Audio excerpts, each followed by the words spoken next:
Hi friends, അപ്പോൾ എന്തൊക്കെയുണ്ട് വിശേഷം? സുഖമാണ് എല്ലാവർക്കും. അപ്പോഴേ ഇന്ന് വന്നേക്കുന്നത് എന്താണെന്നറിയാമോ? നമ്മൾ മിക്കവാറും ഉള്ള എല്ലാ ഫാമിലിയിലും നമ്മൾ കണ്ടുവരുന്നൊരു കാര്യമാണ്. അവരവരുടെ ജീവിതം മറന്നു പോയിട്ട് കുടുംബത്തിന് വേണ്ടി ജീവിച്ചിട്ട് പിന്നെ ഒന്നുമല്ലാതായി പോകുന്ന കുറേയധികം ജന്മങ്ങളെക്കുറിച്ച് അല്ലേ. അപ്പം ഇന്നത്തെ വീഡിയോസ് അവരെക്കുറിച്ചുള്ള കാര്യങ്ങളാണ് കേട്ടോ. അപ്പം നമുക്ക് വീഡിയോയിലിട്ട് പോകാം. ശരിക്കും നമ്മൾ പറയുവാണെന്നുണ്ടെങ്കിലുണ്ടല്ലോ, അവരവരുടെ കാര്യമൊക്കെ കഴിഞ്ഞു കഴിഞ്ഞാലുണ്ടല്ലോ, ഈ ചെയ്തു കൊടുക്കുന്ന ആ ഒരു വ്യക്തികളെ ഉണ്ടല്ലോ, അവർ മൈൻഡ് പോലും ചെയ്യത്തില്ല എന്നുള്ളതാണ് മിക്കവാറുള്ള ഫാമിലീസിലെല്ലാം കണ്ടുവരുന്ന കാര്യങ്ങളാണ് അല്ലേ. അപ്പം ഈ മിക്കവാറും കാണുന്നതെന്ന് വെച്ചാലുണ്ടല്ലോ, ഈ അച്ഛനൊക്കെ മരിച്ച് ഈ ഇച്ചിരി പ്രാരാബ്ദങ്ങളൊക്കെ നമ്മളെപ്പോലുള്ള മിഡിൽ ക്ലാസ് ഫാമിലീസൊക്കെ, നമ്മളെപ്പോലുള്ള ആൾക്കാരൊക്കെ ഈ പ്രാരാബ്ദങ്ങളൊക്കെ മിക്കവാറും മൂത്ത പുത്രൻ്റെ തലയിലായിരിക്കും, അല്ലെങ്കിൽ പുത്രിയായ ആരായിക്കോട്ടെ അവരുടെ തലയിലായിരിക്കും വെച്ച് കൊടുക്കുന്നത്. അപ്പം അവർ നോക്കുമ്പം അവരോട് എന്നിട്ട് ഇങ്ങനെ ഓതി കൊടുക്കും, വേറെ ആരുമില്ല, നീ വേണം നോക്കാനാ, കൊച്ചു കുഞ്ഞുങ്ങളാണ്, അമ്മയാണ്, നീ വേണം നോക്കാനാ, വേറെ ആരുമില്ല. അങ്ങനെ ഓരോന്ന് ഓതി കൊടുത്ത് ഇതുങ്ങൾക്ക് എന്ത് ചെയ്യണം ഏത് ചെയ്യണം എന്നറിയാതെ കണ്ട് ഇതുങ്ങൾ കിടന്ന് കഷ്ടപ്പെട്ട് അവിടുന്നും കടം മേടിച്ച് ഇവിടുന്നും കടം മേടിച്ച് കൂടപ്പിറപ്പുകളെ എല്ലാവരെയും പഠിപ്പിക്കും. അതുങ്ങളെ പഠിപ്പിക്കാൻ തന്നെ നല്ലൊരു എമൗണ്ട് അതുങ്ങൾക്കാകും. പിന്നെ അതുങ്ങളുടെ വിവാഹമാകും, അവർക്കൊരടിസ്ഥാനമാകും, അവർക്ക് വേണ്ട ജോലികളാകും, കാര്യങ്ങളാകും, എല്ലാം അതുങ്ങൾ ചെയ്തു കൊടുത്തോണ്ടേയിരിക്കും അല്ലേ.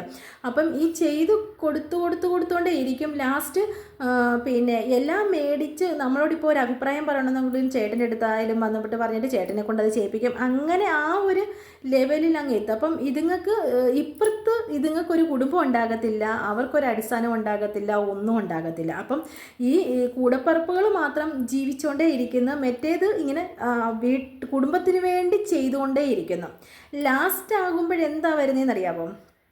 അതുങ്ങളെല്ലാം നല്ല ലെവലിലെത്തും. ചില ആൾക്കാർ മാക്സിമം തിരിഞ്ഞ് നോക്കത്തുള്ളൂ, എന്നെ പഠിപ്പിച്ച് എന്നെ ഇത്രയും വലുതാക്കി എൻ്റെ ചേട്ടനാണ് അല്ലെങ്കിൽ ചേച്ചിയാണ്, അവരെയും ഞാൻ നോക്കണം എന്നൊക്കെ ഭൂരിപക്ഷം 100-25% ആൾക്കാർക്ക് അതൊക്കെ തോന്നത്തുള്ളൂ. ബാക്കിയുള്ളവരെല്ലാവരും അവനവൻ്റെ ജീവിതമാണ് വലുതെന്നും പറഞ്ഞുകൊണ്ട് അവർ ആ ഒരു ലെവലിലാണ് ജീവിച്ചു പോകുന്നത് അല്ലേ. അപ്പം ഇതുങ്ങളെന്ന് വെച്ചാൽ കൊടുത്തോണ്ടേ ഇരുന്നത് കൊണ്ട് ഇതുങ്ങൾ സ്വന്തമായിട്ട് ഒന്ന് വിവാഹം കഴിച്ചിട്ടില്ല, അതുപോലെ തന്നെ ഇതുങ്ങൾക്ക് സ്വന്തമായിട്ട് ഒന്നുമില്ല, എല്ലാം കൊടുത്തു തീർന്ന് ഒന്നുമില്ല ഇതുങ്ങൾക്ക് സ്വന്തമായിട്ടെന്ന് പറയാൻ. എന്തെങ്കിലും ഒരു വയ്യാഴിക വന്നൊന്ന് കിടപ്പായി പോയാൽ പോലും ആ തള്ളയുള്ള സമയം വരെ തള്ള നോക്കുമായിരിക്കും, അല്ലെങ്കിലോ ആരുമില്ല അല്ലേ. കൂടപ്പിറപ്പാണെന്നും പറഞ്ഞിട്ട് വന്ന് കൊടുക്കുമെന്നൊക്കെ ചെയ്യുന്നവരുണ്ടായിരിക്കും. ഞാൻ പിന്നെ ഇങ്ങനെയുള്ള ആൾക്കാരെ കുറിച്ചാണ് പറയുന്നത് കേട്ടോ. അപ്പം അതാണ് പറയുന്നത്, ഇങ്ങനെ അവരിങ്ങനെ ഊറ്റി പിഴിഞ്ഞ് ലാസ്റ്റ് വെറും ചണ്ടിയാകുമ്പം എന്തെങ്കിലും കൊടുത്തതും മേടിച്ചതും ഒക്കെ ആരെങ്കിലും പറയുമോ? എന്ത് ഞങ്ങൾക്ക് തന്നു എന്നായിരിക്കും പിന്നീട് അവർ ചോദിക്കുന്ന ചോദ്യം ഇതായിരിക്കും, എന്താണ് ഞങ്ങൾക്ക് തന്നത്? അതൊക്കെ അഥവാ ഞങ്ങൾക്ക് അങ്ങനെ എന്തെങ്കിലുമൊക്കെ തന്നിട്ടുണ്ട് എന്നുണ്ടെങ്കിൽ അത് ഒരു ചേട്ടൻ്റെ അല്ലെങ്കിൽ ഒരു ചേട്ടത്തിയുടെ കടമയാണ് എന്നുള്ള ഒരു പഴിവാക്കായിരിക്കും അവിടെ വീഴുന്നത് അല്ലേ. ആ കടമ എന്ന് പറയുന്ന ഒരു സംഭവമാണ് എല്ലാവരും ഓതി കൊടുക്കുന്നത്. നിൻ്റെ കടമയാണ് നോക്കണം എന്നും പറഞ്ഞുകൊണ്ട് ഓതി കൊടുത്ത് എല്ലാം കൊടുത്ത് അപ്പം പിന്നെ അവരുടെ വായിൽ നിന്നും ആ കടമ തന്നെയാണ് വീഴുന്നത്. ശരിക്കും പറഞ്ഞാൽ ഈ കടമയൊക്കെ ശരിക്കും ഉള്ളതാണ്. ഇപ്പം അവർ നോക്കിയില്ലായിരുന്നെങ്കിൽ ഇവരെങ്ങനെ ജീവിച്ചേനെ? അപ്പം മിക്കവാറും ഉള്ള എല്ലാ ഫാമിലീസിലും 100-50% ഫാമിലീസിലും എടുത്തു നോക്കിയാൽ കാണുന്ന കാര്യങ്ങളാണ് കേട്ടോ. പിന്നെ ഈ കൊടുക്കുന്നവന് എപ്പോഴും കൊടുത്തോണ്ടേയിരിക്കും. അവർക്കൊരു കണക്കില്ല, കൊടുക്കുന്നതിന് ഒരു കണക്കില്ല, മേടിക്കുന്നവർക്ക് ഒരു കണക്കില്ല. മേടിക്കുന്നവർ മേടിച്ചുകൊണ്ടേ ഇരിക്കും, അവർക്കും ഒരു കണക്കും കയ്യൊന്നുമില്ല.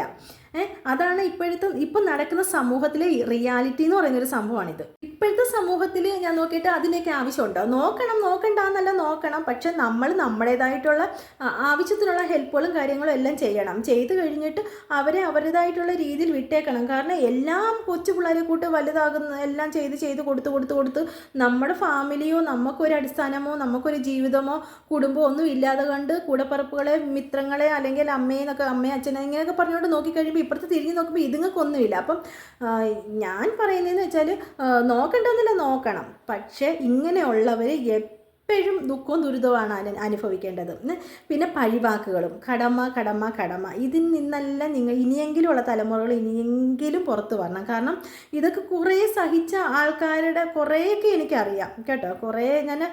കുറേയൊക്കെ നമ്മൾ കണ്ടും കേട്ടും വന്നിട്ടുണ്ട്. ലാസ്റ്റ് അങ്ങേ അറ്റം പറ്റുമ്പം ഈ കൊടുത്തതൊന്നും അവർക്ക് അവർ നമ്മളൊന്നും കൊടുത്തിട്ടില്ല എന്നുള്ള രീതിയിലുള്ള സംസാരങ്ങളും അതൊക്കെ കേൾക്കൊണ്ട് നമ്മുടെ നെഞ്ച് പൊട്ടി തകർന്നു പോകുന്ന അവസ്ഥ വന്നിട്ടുണ്ട്. അപ്പം എന്തിനാണ് ചിന്തിക്കുമ്പോൾ ഓർത്തോണം, നമ്മൾ കൊടുക്കണം, അത്യാവശ്യം നമ്മൾ കൊടുക്കേണ്ടവർക്കൊക്കെ അത്യാവശ്യം ഹെൽപ്പൊക്കെ ചെയ്യണം. പക്ഷേ നമുക്ക് ഒരു കുടുംബമുണ്ട്, ആ കുടുംബം നമുക്ക് നേരെയാക്കണം, ആ കുടുംബം സേഫ് ആക്കണം.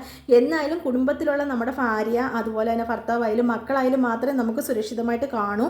അപ്പം ഒരു വീഴ്ചയെന്ന് കണ്ടാൽ 10 പൈസ നമ്മുടെ കയ്യിൽ ഇരുന്നാൽ മാത്രമേ നമുക്ക് ചുറ്റിനും ആൾക്കാർ കാണൂ എന്നൊരു ചിന്തയും കൂടി നമുക്ക് ഉണ്ടാകണം.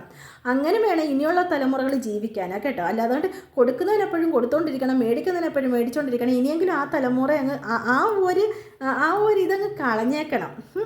അപ്പം ഇനിയുള്ള തലമുറയെങ്കിലും അങ്ങനെ ഒന്ന് നോക്കണം കേട്ടോ. അപ്പോൾ ഈ ഒരു ചെറിയൊരു കാര്യം പറയാൻ വേണ്ടിയാണ് ഞാൻ വന്നത്. അപ്പോൾ ഇത്രയുള്ളൂ. Tata, bye, see U.